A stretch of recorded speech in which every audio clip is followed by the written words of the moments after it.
Yeah, and we're talking about for the Christian right now, and there are certain figures of speech that the Bible uses, and one of them is it's a departure. Exactly. You know, when Jesus was on the Mount of Transfiguration, and of course Peter, James, and John were there, and Moses and Elijah, it says that they talked about his exodus that he was to accomplish in Jerusalem. The word exodus is departure.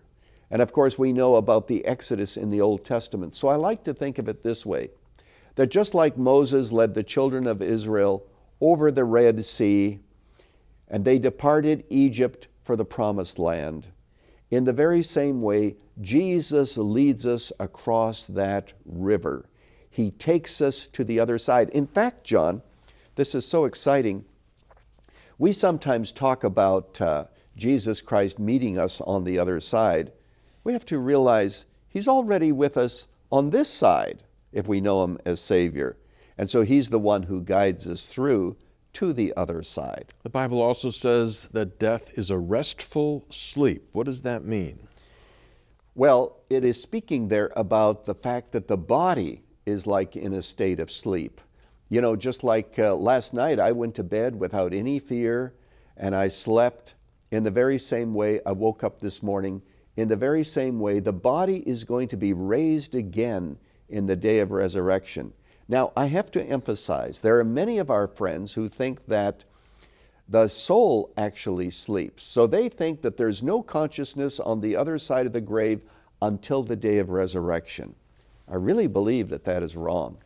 For example, when Jesus was on the cross, you remember the thief said, "Remember me when you come into your kingdom." And Jesus said to him, "Today you will be with me in paradise."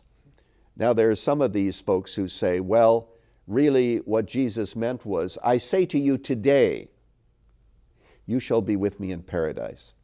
But you know, that really makes no sense. Obviously he was saying that to the thief that day. And so what we must recognize is that that very day, both of them died and they were together in paradise. Paul said, as I mentioned, to be absent from the body is to be present with the Lord. Paul was expecting an immediate experience with Jesus at death. Yeah, he said in Philippians 1:23, "I desire to depart and to be with Christ, which is far better." The Bible also says there's no break in consciousness. I think we need to talk about that a little bit.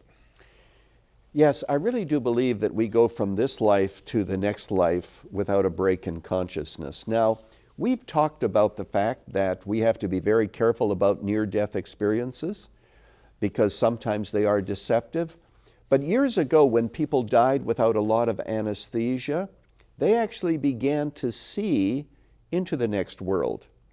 Dwight L. Moody, who is the founder of the church of which I have been the pastor, before he died, he said, "Earth recedes, heaven opens. If this be death, it is glorious." So he actually was able already to see into the next world, and as a result of that, he recognized that he was conscious, fully conscious in this life, and the soul, or we could say the mind, continues on in the life to come. So there is really no break in consciousness.